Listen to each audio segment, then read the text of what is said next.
bu ñu koy observer en disant qu'il n'y a pas de tension wala ñu naan il y a une tension politique les tensions politiques mènent à des tensions sociales loolu mooy dëgg parce que bu tension politique amee mooy tôt ou tard bu ñu tegul affaire yi ni ñu ko war a tege les gens vont se retrouver dans la rue loolu mooy dëgg ce qui se passe aujourd'hui ñun ñëpp ñu xam ko Birame Faye xam ko Ngouda xam ko Ngagne xam ko ñun ñëpp ñu xam ko on est ci benn situation de judiciarisation de l'espace public maanaam bu ñu jëlee ku addu kaddu te fare ci beneen boor te li mu wax arrangé wul pouvoir bi on te met au ñuuf on peut nommer des personnes qui ont pris des positions politiques qui ont en fait victimes de délits d'opinion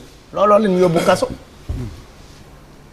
loolu mënuñu ko weddi pendant ce temps am na ñeneen ñu fare ci nguur gi wax lu gën a doy waar li ñi farewul ci nguur gi wax dara fekku leen ci loolu lu ñu gis la lu ñu remarqué la te lu ñu war a wax la buñ ko waxul nous sommes complices de ce qui se passe et on n'a pas le droit de gis dëgg comme ni ko Bouba waxee bañ ko wax parce que quand l'espace public est judiciarisé la démocratie est menacée et quand la démocratie est menacée c'est parce que les libertés sont restreintes et on n'a pas le droit dans ce pays Sénégal on peut parler oui way gagné nañ Coupe d'Afrique ñu ngi U20 yaa ngi final oui yaakaar nañ ne am nañ or ak pétrole mais taaru réew mi mooy c'est un pays où l'expression de la démocratie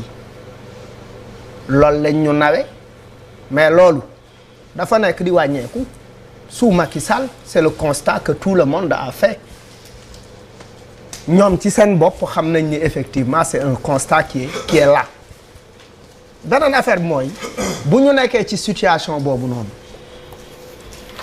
le citoyen bi nga xamante ne quand il sent que ses droits ne sont pas respectés mais qu'est-ce qu'il fait? Il n'a qu'une seule option, c'est défier l'autorité.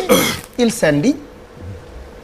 Mooy li nit ñi di wax la démocratie a besoin d'animation et l'animation de la démocratie c'est des meetings, c'est des débats. On ne peut pas bàyyi fii un seul parti am la possibilité de s'exprimer dans l'espace public.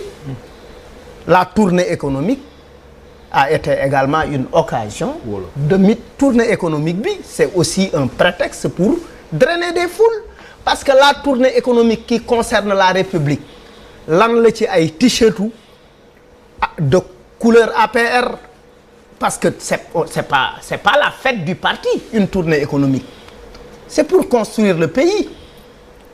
La journée des femmes quand la République organise au Grand Théâtre la journée des femmes ce n'est pas le parti qui l'organise. Il faut que loolu ñu koy fàttali. Il faut qu'on revienne aux fondamentaux de la démocratie. Il faut qu'on revienne ci li nga xamante ne moo tax ñu naan une république. Police tey boo fa duggee toog fa di waxtaan doo fa yëkkati débat Macky Sall doo fa yëkkati effectivement policiers yi duñ ko nangu ngay yëkkati débat Macky Sall Sonko parce que effectivement on est dans une république. Parce que dañu xam ne effectivement c'est des personnes de la République et non du parti li xew tey mooy on est dans une bipolarisation du débat politique mooy les questions essentielles sont occultées on ne parle plus d'éducation on ne parle plus de santé on ne parle plus d'emploi des jeunes on parle de Ousmane Sonko et de Macky Sall ñii njort nañ ni seen candidat on veut l'éliminer on a essayé l'affaire Adji Sarr on tombe aujourd'hui on saute sur une occasion sur un penalty qui nous est offert mooy effectivement l'affaire Mame Mbaye Niang li ouais pour man ils se disent que effectivement moo gën a yomb xam nga ay affaire Adji Sarr il faut vraiment moo gën a compliqué ensuite am na yoo xamante ne en fait waruñu ci taxaw tey en entendant monsieur le ministre di wax ak Ngagne Demba pour man monsieur le ministre de par son expérience politique aurait dû dimbale Ngagne ci expérience politique am en gentleman waruñu waxtaan muy dëgër warul demee noonu dafa war a soft. Le plus grand démocrate du plateau, c'est Charles. Mais n'importe quoi. Non, billahi wallahi.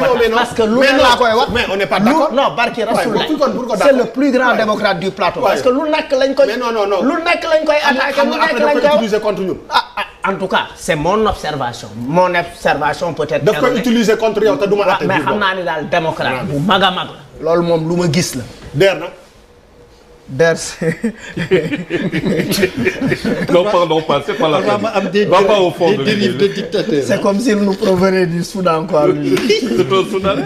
Parfois, on def des dérives de dictateur. Oui, mais xam nga en fait li ñu soxla ci réew mi mooy dafa am loo xamante ne mooy suñu taar dafa am loo xamante ne mooy suñu woy te du ñu nangu mu jóge fi. Moi, si j'étais Macky Sall, je serais la première personne en première ligne pour dire je combats, je suis contre le troisième mandat. L'étendard de la démocratie sénégalaise. Parce que parce que li tax mu war ko def c'est parce qu'il était avec nous tous.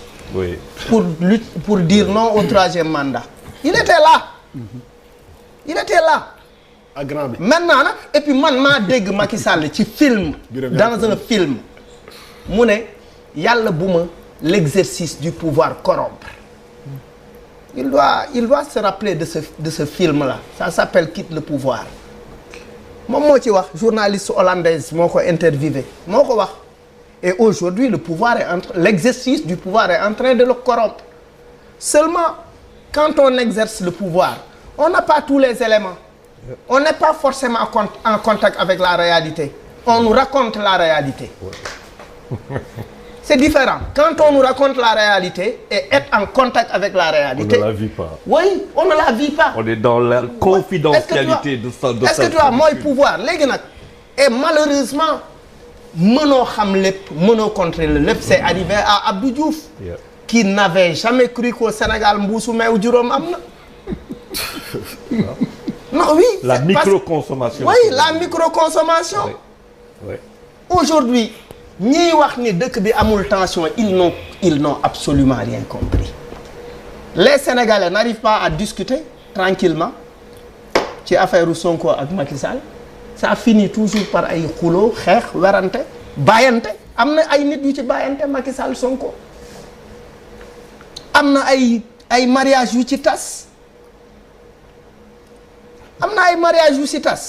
Donc en fait il faut qu'on revienne à la raison. Revenir à la raison c'est effectivement laisser les gens s'exprimer parce que xam nga lan mooy doole exprimer wu laisser les gens s'exprimer ça anticipe sur la violence. Ça anticipe dafay anticiper daf ñuy permettre effectivement pour ñu bañ a yegg ci situation yooyu noonu lii xew actuellement warul xew. On doit laisser les gars bu leen neexee war nañu meeting fépp fu ñu bëgg a meeting parce que seetlu nañu saa yu ñu meetingee te ñu bàyyi leen ñu meeting jàmm day am. Quand les gens dinañ nekk ay milliers de personnes qui se retrouvent dans un espace manifester meeting etc. Mais qu'on laisse les gens s'exprimer parce que su boobaa ça pourra même après aussi que les gens de Macky Sall aussi organisent d'autres meetings d'autre part.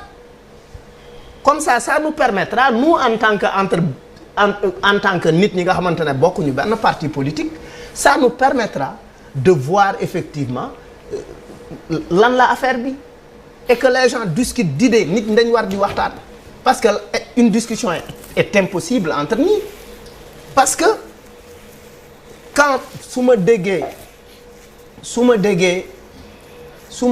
monsieur le ministre di wax dara du xew c'est parce que pour moi il est très éloigné de la réalité pour man tu es très éloigné de la réalité pour man xamoo lu xew pour man vitre teintée yi nax na la. non pour man parce que vitre teintée ak auto clim day nax. mais da lay nax.